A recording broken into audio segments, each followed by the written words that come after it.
Hello বন্ধুরা, তো দাস ফ্যামিলির তরফ থেকে একটা নতুন ব্লগ নিয়ে হাজির।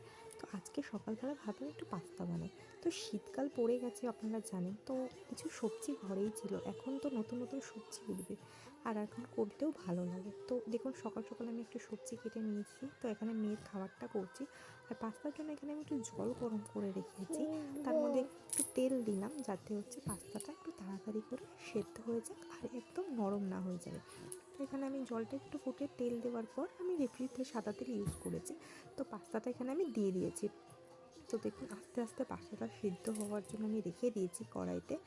আর দেখুন হালকা হালকা ফেনা হচ্ছে, মানে পাস্তাটা একটু একটু সেদ্ধ হতে চলেছে। সেদ্ধ হয়ে গেলে আমি এটাকে ভালো করে একটু ঠান্ডা জলে ধুয়ে পাস্তাটাকে একটু এইভাবে ছড়িয়ে রাখবো যাতে লেগে না যায়। তো এখানে আমি সব সবজিগুলো কেটে নিয়েছি, যেমন গাজর, ফুলকপি, বিনস, পেঁয়াজ, একটা ডিম আর একটু সামান্য কাঁচা লঙ্কা জাস্ট ফ্লেভারের জন্য। তো কড়াইতে তেলটা সামান্য একটু গরম হয়ে যাওয়ার পর আমি এক এক সব পেঁয়াজ, কাঁচা লঙ্কা হালকা হালকা করে দিয়ে লাল লাল করে একটু ভেজে নিয়ে সব সবজিগুলো একে একে দিয়ে দিয়েছি। যেমন গাজর, বিনস, ফুলকপি যেগুলো কেটেছিলাম সব দিয়ে হালকা লাল লাল করে একটু ভাজবো যতক্ষণ হালকা। আমি কাঁচা লঙ্কাটা জাস্ট ফ্লেভারের জন্য দিয়েছি, কারণ আমি এটাতে ইউজ করবো হচ্ছে একটু চিলি ফ্লেক্স আর একটু অরিগানো। তো দেখুন সবই আমি এখানে ভালোভাবে ভেজে ফেলেছি।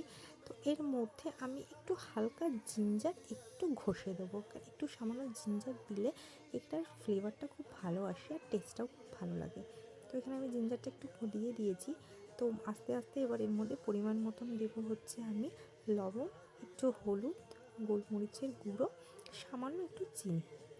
এবার কেউ যদি বেশি একটু ঝাল খায় তাহলে আপনারা কাঁচা লঙ্কার জায়গায় গুঁড়ো লঙ্কাও ইউজ করতে পারেন, কিন্তু আমি গুঁড়ো লঙ্কা দিইনি। তো এবার হচ্ছে আমি এটাতে দেবো ডিমটা ফাটিয়ে। অনেকে ডিমটা আলাদা করে ভেজে নিয়ে তুলে রাখে তারপরে সবজির মধ্যে, কিন্তু আমি সেটা আর করিনি। আমি এর মধ্যেই সবজিগুলোকে সাইড করে ডিমটাকে হালকা করে ভেজে নিয়েছি সামান্য একটু তেল দিয়ে। তো দেখুন কি সুন্দর করে সব ভালোভাবে মিক্স হয়ে গেছে।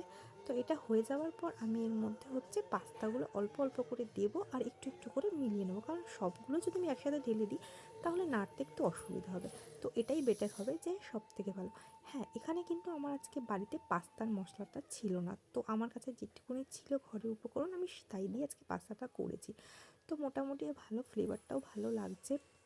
এরপরে আমি একটু মেয়োনিজ আর একটু পাস্তা সস আমার ঘরে ছিল, তো সেটা আমি একটু একটু করে এর মধ্যে দিয়ে দিয়েছি। আর ওপর থেকে হচ্ছে আমি একটু চিলি ফ্লেক্স আর অরিগানোটা দিয়ে দিয়েছি যাতে ফ্লেভারটা খুব সুন্দর হয় আর দেখতেও ভালো লাগে। তো আজকে পাস্তাটা আমি এইভাবে রেডি করলাম। তোমরা কীভাবে পাস্তা করো অবশ্যই আমাকে রেসিপিটা জানাবে।